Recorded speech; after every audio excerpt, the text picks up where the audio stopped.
Hola, buenos días a todos, a todas, buenas tardes, buenas noches, felices 4 de la mañana también.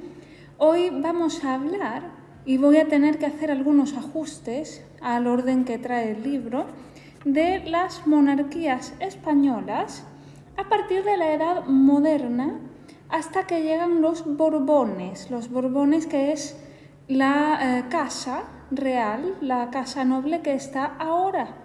Porque, como sabéis seguramente, España ahora mismo es una monarquía parlamentaria, democrática, pero que tiene la figura de este rey, que en nuestro caso es Felipe VI, ¿verdad? Felipe VI es rey de España ahora mismo.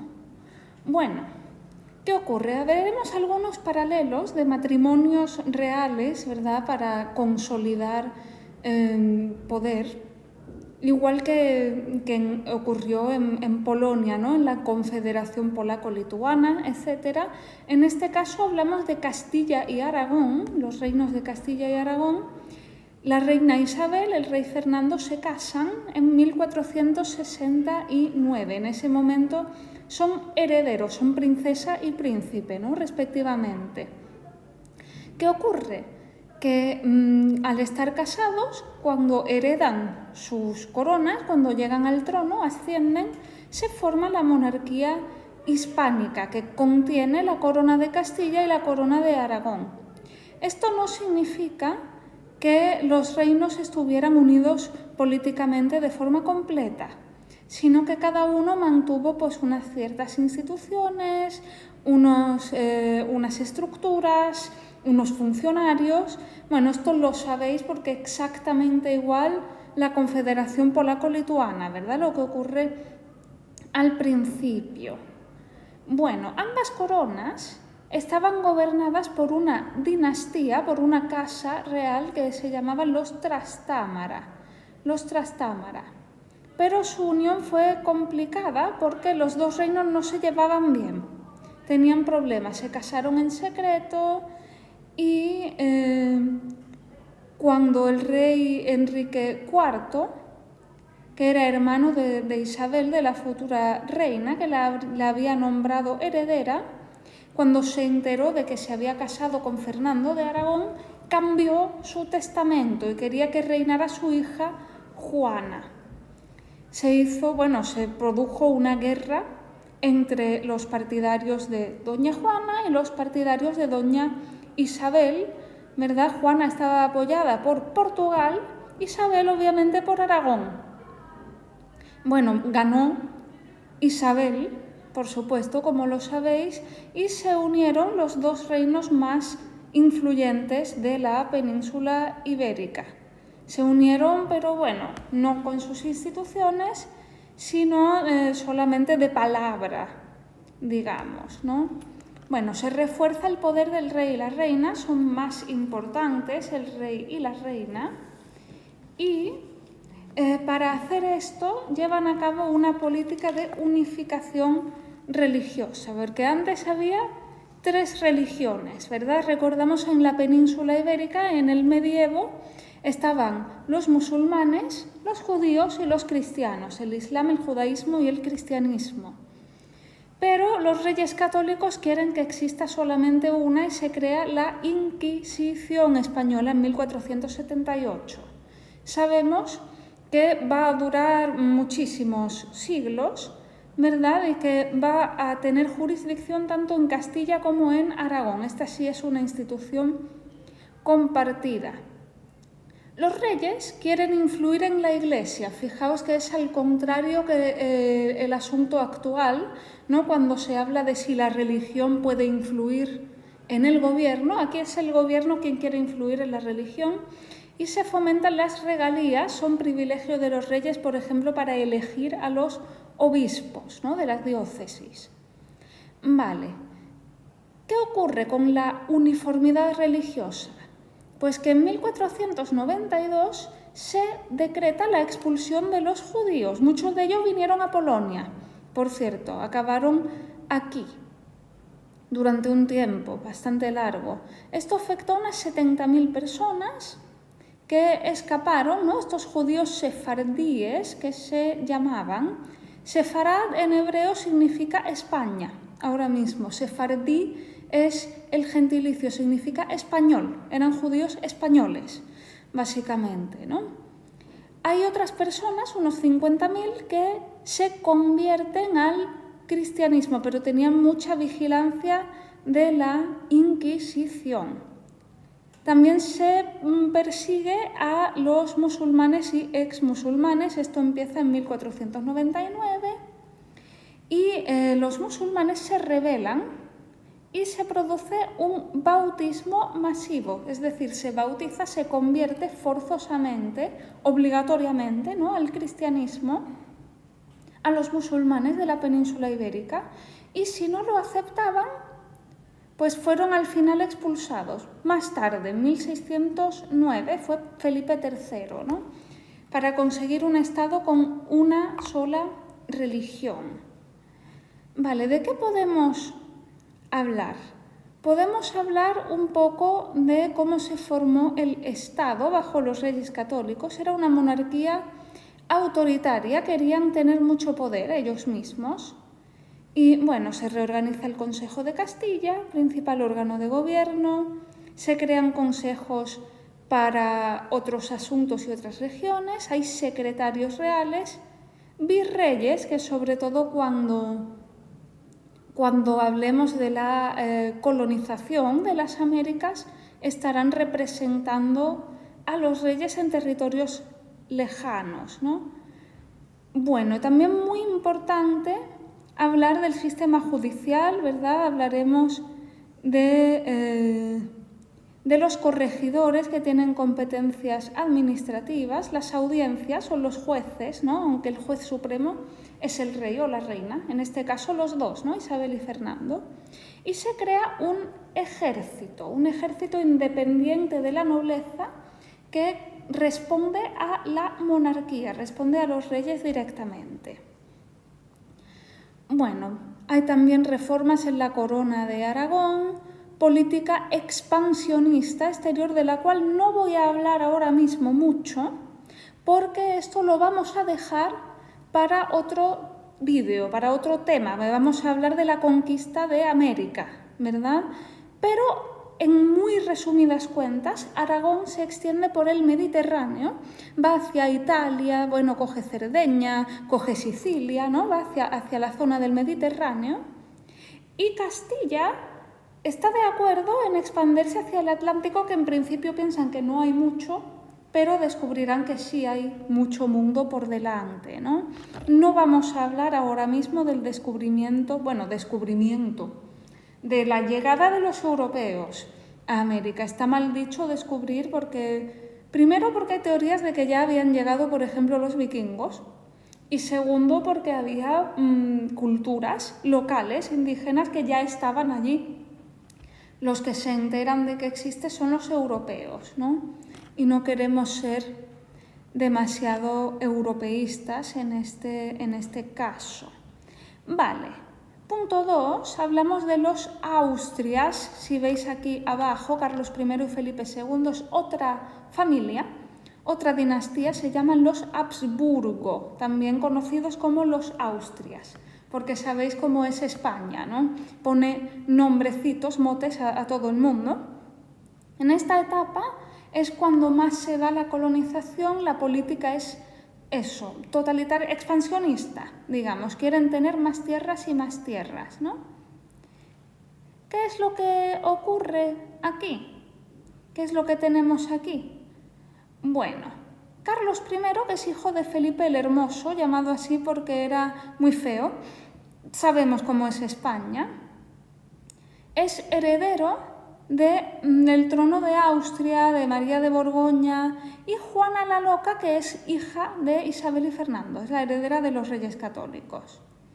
¿Qué ocurre? Su padre muere, su madre está incapacitada, no puede gobernar, está enferma, y todos los territorios que tenía toda esta gente en Austria, Francia, no sé qué, pasan a Carlos I, que es el monarca más poderoso de su época. Tiene las coronas de Castilla y Aragón, Aragón recordamos que tiene posesiones en Italia, después norte de África, Castilla ya tiene América, tiene gran parte. Y bueno, llega de los Países Bajos. Este hombre viene de Holanda a España porque ha heredado este trono, se tiene que poner aquí, ¿no? Vale, llega la herencia de Borgoña, ya la tenía desde un poquito antes, y al final hereda también posesiones en Alemania y Austria. Fijaos el mapa de todas las cosas que tenía Carlos I, ¿no? ¿Qué es lo que hace? Promueve el catolicismo, promueve el poder monárquico, el poder del rey, igual que los reyes católicos un poco, ¿no? Tiene consejeros extranjeros porque llegó siendo muy joven, no sabía español. Fijaos, ¿no? Que ya sabéis vosotros español mejor que el rey de España, Carlos I. Y por eso las cortes, ¿no? Los funcionarios de Castilla no lo querían mucho. Pero bueno, estaba consolidando su gobierno, ¿no? Pero las cortes dijeron, vale, te ponemos aquí, pero tienes que vivir en España, tienes que respetar a la gente de España y tus consejeros tienen que ser gente nacida en Castilla, para que te enteres de cómo van las cosas por aquí. Bueno, pues fue coronado también en Aquisgrán, en Alemania, digamos, actual, ¿no? Donde se convierte en emperador. Carlos V es Carlos I de España y V de Alemania, cuando muere el otro abuelo, ¿no? Es un poco lioso, pero básicamente lo que le pasa a Carlos I es que su familia es dueña de toda Europa y cuando se van muriendo los abuelos y los padres, le van dando más títulos, más poderes, ¿no? Primero de España, V de Alemania con el nombre de Carlos, que es un nombre alemán, es Karl, ¿no? Como Karl Marx. Vale. Bueno, vamos a seguir, hay revueltas en las comunidades, no a todo el mundo le parece bien esta doble función, ¿no? de emperador de tierras germanas y rey en Castilla, pero bueno, finalmente Carlos I se españoliza y es leal a Castilla, la corona de Castilla. ¿Qué podemos hacer? Bueno, podéis leer más detenidamente sobre estas revueltas, no quiero meter demasiados datos ahora mismo, pero bueno, los Austrias, ¿verdad? La dinastía Habsburgo tiene sus propios intereses, ¿no? Y que no coinciden con los intereses de los reinos hispánicos de la península ibérica. Por eso su corte se movía para arriba, para abajo, no estaba fijo en ningún sitio y seguía teniendo un pensamiento medieval, ¿no? Seguía pensando que debía haber una monarquía universal y cristiana que tuviera poder religioso. El rey era elegido por Dios, digamos, y apoyado por el Papa, y un poder terrenal que corresponde, pues eso, a la política normal y corriente, ¿no? Vale, tiene unos sueños imperiales, quiere acercarse a Francia, esto resulta en varias guerras, a Italia. El imperio turco va avanzando hacia Europa, ¿verdad?, el que va a ser el imperio otomano, pero Carlos I/V detiene a los turcos en Viena, ¿verdad? No pueden seguir avanzando por Europa. Mientras tanto, en las tierras de la futura Alemania aparece este Martín Lutero, el padre de los protestantes, que se va a alejar del catolicismo, ¿no? Entonces el protestantismo va a ser también un medio de protesta política, por eso se llaman protestantes, ¿vale? Carlos I en 1556 ya está muy cansado, ha hecho muchas guerras, se ha peleado con los protestantes, con los turcos, con los hijos, con los nietos, está harto y abdica. Y dice, venga, Felipe, hijo mío, ahora eres tú el rey y el emperador, ¿no? Felipe II hereda el imperio en ese momento más grande de la tierra. Decía que en su imperio nunca se ponía el sol. ¿Qué quería Felipe II? De nuevo, tener el catolicismo, ¿no? Fijaos dónde está el Imperio Español y el Reino de Polonia. Quería defender el catolicismo y quería mantener su poder en todas sus tierras, que tenía muchas y era muy difícil de controlar. Felipe II sí pone una capital donde está su corte, él se instala en Madrid, en 1561, Madrid, capital de España. ¿Vale? Bueno, ¿qué más podemos decir? En la política interior hay bastante inestabilidad, ¿verdad? Tiene que hacerse cargo de las rebeliones, hay disputas dinásticas de a quién le corresponde, hay líos con los flamencos, ¿no? Las personas de los Países Bajos y de la actual Bélgica. Hay una rebelión de los moriscos, que son descendientes de los antiguos musulmanes. Se rebelan también en 1568, tiene que enfrentarse a todo esto, además de la crisis de Aragón. Antonio Pérez, que había sido secretario del rey, fue arrestado por conspiración, por intentar traicionar a este rey. Antonio Pérez huye, se refugia en Aragón, y se ampara en el derecho de que Aragón es un reino, digamos, separado, derecho foral. El rey aprovecha la religión para poder acusarlo, para poder detenerlo. Dice que es hereje. Y la Inquisición, que sí tiene poder en Aragón, su jurisdicción se extiende a todos los dominios, ¿verdad?, del Imperio Español, interviene. Los aragoneses protegen a este Pérez y Felipe II ocupa Aragón. ¿Cuál fue el problema más grave? La crisis de la Hacienda, que la gente no paga los impuestos. ¿Os acordáis del Imperio Romano? Lo mismo, en 1557 están en números rojos. Se declara la primera bancarrota y esto se repite más veces en esta segunda mitad del siglo XVI. Lo veis, 1575-1597. En cuanto a política exterior, seguimos con expansionismos, nos unimos con Portugal, pero hay bastantes conflictos. Los Países Bajos no están contentos y se rebelan. Inglaterra cada vez es más hostil porque también crecen sus aspiraciones imperialistas. Y de nuevo tenemos al Imperio turco pegando a las puertas del mar Mediterráneo. ¿Vale? Al principio Felipe II acaba sus guerras con Francia, la vence en la batalla de San Quintín, colabora con el papado y con Venecia, recordamos que Italia son reinos pequeñitos, y se enfrenta al Imperio turco también formando la Santa Liga, que son estas guerras santas, ¿verdad? Los musulmanes contra los cristianos. La batalla de Lepanto, que es donde estuvo Cervantes, ya lo veis, ¿no? Que perdió el uso de su mano, por eso se llamaba el manco de Lepanto.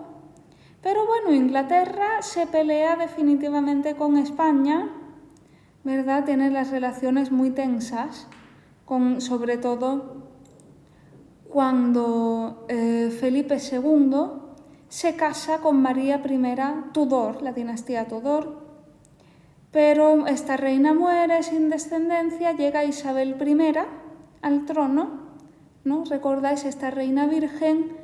Y se pelean, ¿no? Porque Felipe había sido rey consorte, marido de la reina oficial, digamos, ¿no? De Inglaterra. Felipe II intenta invadir Inglaterra con su flota, esta es la Armada Invencible, que irónicamente fue derrotada por los ingleses.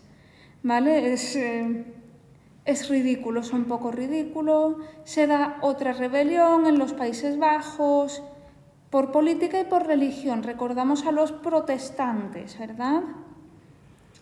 Y bueno, se intenta y se consigue dividir a los flamencos con represiones y con éxitos militares, y al final se forman las Provincias Unidas a partir de estos territorios rebeldes, que son un puerto importantísimo, ¿no? Y que es estratégico para España, para el imperio en este momento. ¿Qué ocurre? Felipe III pues hereda este imperio, ¿no? Ya tenemos a otro Felipe, estos se van a llamar los Austrias menores, tenemos 2 Felipes y otro Carlos. Como veis, los reyes tampoco tenían mucha creatividad para los nombres, ¿verdad? Felipe III tiene un primer ministro que actúa en su nombre y lo elige él mismo. Y bueno, ¿qué ocurre con Felipe III? Pues tratamos de solucionar la crisis financiera y expulsa a los moriscos, a estos restos musulmanes que son gérmenes de revolución, ¿verdad?, dentro de la península ibérica. Su política exterior, sin embargo, es pacifista. Veremos que quiere pacificar y que obtiene la Pax Hispánica, ¿no? Obtiene la paz con Francia, obtiene la paz con Inglaterra, la paz de Londres, las Provincias Unidas de Holanda. No tienen paz exactamente, tienen la tregua. Tregua es cuando paramos, hacemos una pausa en una guerra, ¿vale? Tregua de los 12 años. Y hablamos de Pax Hispánica. Felipe IV también era muy jovencito y tenía un tutor, ¿no? Un tutor, el conde duque de Olivares. Y bueno, tenemos proyectos para mejorar la situación externa e interna, la economía, la administración, el ejército también intenta mejorarlo, ¿verdad? Este es Felipe IV, ya estamos en el siglo XVII. En 1640 se da una crisis general. Cataluña se enfrenta a la corona porque no quiere participar en la unión de armas en este ejército unificado, porque cree que va a vulnerar sus derechos de fueros, ¿no?, provinciales. Y bueno, pues hay bastantes problemas, ¿verdad? Por ejemplo, este Corpus de Sangre es una rebelión de los campesinos, de los segadores, que asesinan a un virrey, que es como una especie de gobernador que estaba allí en nombre del rey. También hay una revolución, un levantamiento en Portugal, que no quiere aceptar las reformas económicas administrativas del conde duque de Olivares. Esto se une al nacionalismo de los portugueses, que tienen su lengua, su cultura y obviamente quieren tener su país también. Y efectivamente en 1668, ya estando Carlos II en el trono, se firma el Tratado de Lisboa y Portugal sale y es un país independiente. Ya no hay unidad en la península ibérica, ahora tenemos también Portugal. ¿Vale? Bueno, ¿qué podemos decir? Que es el siglo de oro de la cultura. Aquí tenéis a don Francisco de Quevedo, ¿verdad? Pero va en declive la política, el imperio, la riqueza. Esto va para abajo, va para abajo. Dice Quevedo: mire los muros de la patria mía, si un tiempo fuertes, ya desmoronados, de la carrera de la edad cansados, por quien caduca ya su valentía. Es decir, ya el imperio estaba antiguo, estaba viejo, se estropeó bastante. Bueno, pues España estuvo en guerra durante este siglo XVII 76 años. Básicamente no hubo un momento para descansar de la guerra. Entramos en la guerra de los 30 años, que son católicos versus protestantes, básicamente. Y bueno, pues hay conflictos políticos, ¿verdad?, entre pues eso, los Habsburgo y otras casas reales, ¿verdad? Pero al final deben rendirse en Breda. En el océano nos enfrentamos a Inglaterra. Francia ayuda a los protestantes, por otro lado, y hay muchísimos conflictos. Es una época muy tumultuosa. Carlos II solo tiene 4 años cuando muere su padre, Felipe IV, ¿no? Recordamos. Y su madre es regente hasta que cumple la mayoría de edad. Pero Carlos II, aunque llega a ser mayor de edad, era un discapacitado con muchísimas dificultades, tenía muchas enfermedades, tanto físicas como mentales, porque había habido muchos matrimonios dentro de la familia y esto ya sabéis que es malísimo para la salud. Si habéis visto Juego de Tronos, los Targaryen, básicamente, pues, pero en la vida real.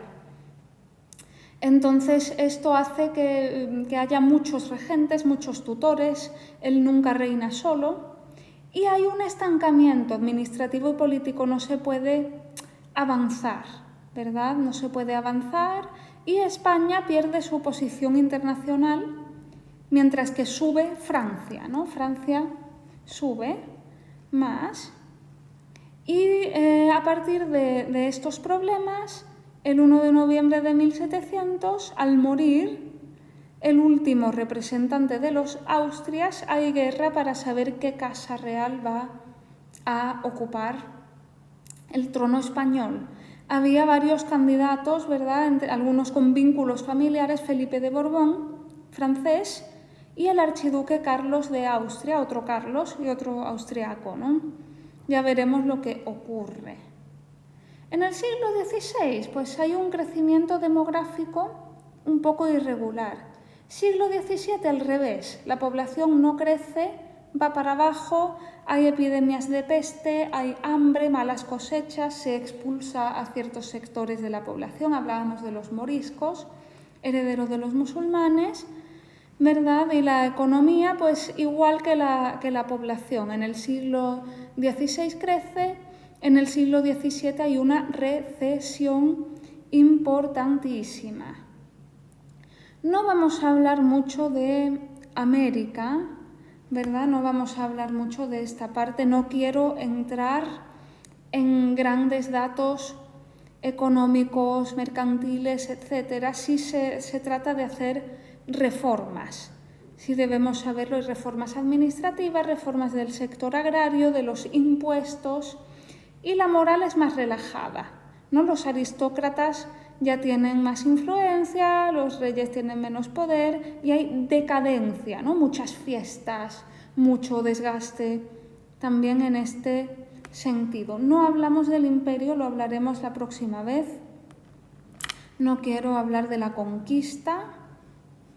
Y en cultura puedo deciros que el siglo XVII, ya lo he dicho hace un poquito, es el siglo de oro español, el barroco, en pintura, en escultura, en arquitectura, en todo. Aquí tenemos las Meninas de Velázquez, hay muchas posibilidades de que bastantes personas elijáis el siglo XVII como parte de vuestras exposiciones. Y esto lo veo venir, lo vaticino, ¿no? Aquí tenéis algunos ejercicios de este tema y sabed que en el siglo XVIII llegan los Borbones. Es la casa que hay ahora. Los Borbones son franceses, es una casa francesa y bueno, ya lo vamos a ir viendo. Lo vamos a ir viendo, ¿verdad? Porque en principio entra Felipe V, renunciando al trono francés, se da un conflicto en Europa, Austria se opone porque tiene su propio candidato, Inglaterra y Holanda obviamente están contra Francia, forman una alianza y esto se convierte pues en una guerra internacional, guerra de sucesión, de 1701 a 1715, pero finalmente sí que se quedan los Borbones en España. Esto es importante. Aquí también es cuando los ingleses toman Gibraltar, lo conocéis, ¿no? Esta pequeñísima colonia que tiene, bueno, un territorio, ¿no? Que tienen hasta ahora los ingleses, ¿no? No voy a hablar en detalle de la guerra de sucesión, pero se reconoce a Felipe V como rey de España y al mismo tiempo Felipe V renuncia, ya no quiere la corona francesa y tampoco el imperio hispánico en Europa, solo es rey de España. ¿Vale? Los Países Bajos pasan a Austria, Inglaterra se queda a Gibraltar, Menorca y varias cosas más. Y en Europa se impone un equilibrio. se queda un poquito pues, más repartido, el territorio se queda equilibrado. Los Borbones son reyes absolutistas, con todo el poder que querían. Intentan unificar y centralizar el poder en la península ibérica.